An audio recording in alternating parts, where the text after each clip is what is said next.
إِنَّا أَعْطَيْنَاكَ الْكَوْثَرَ. We've given you the greatest, the most abundant good. Never ever concern yourself with the impact of a good deed, because one good deed could literally change the course of history. One of the simplest examples is the story of Moses and Pharaoh. The story of Musa and Fir'aun.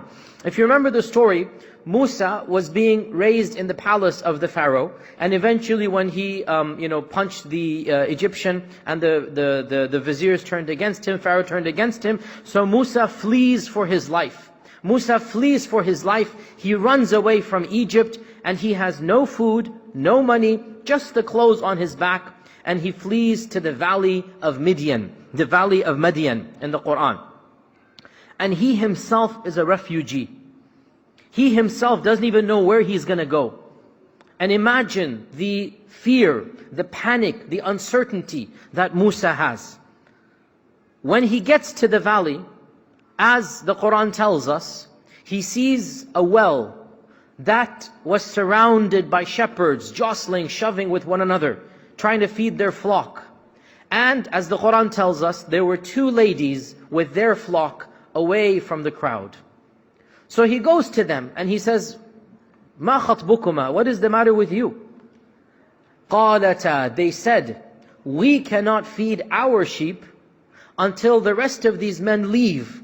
And by that time there's hardly going to be any water left. And don't blame us, we don't have any money to hire a servant, and our father is very elderly." Musa, as we know, volunteered to help them out.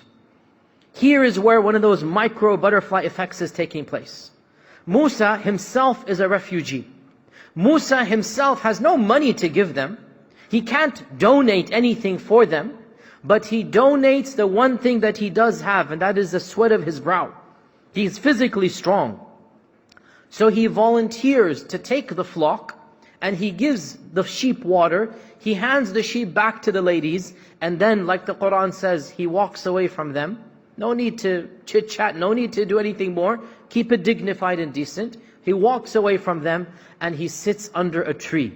And he makes that beautiful Quranic dua that I hope all of you memorize and make regularly. قَالَ رَبِّي إِنِّي لِمَا أَنزَلْتَ إِلَيَّ مِنْ خَيْرٍ فَقِيرٍ.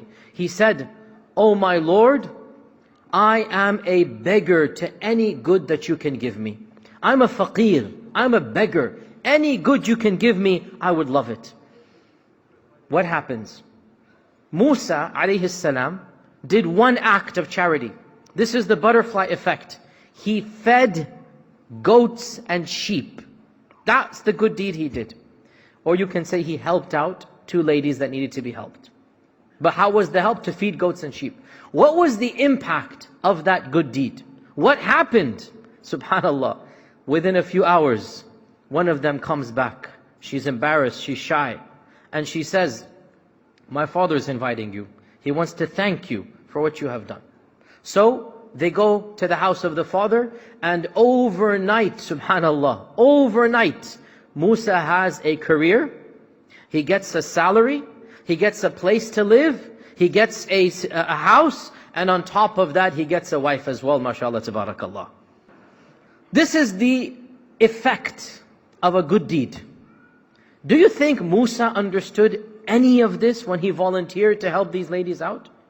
He didn't even know where he's going to go tomorrow. But when he was generous, Allah was generous to him.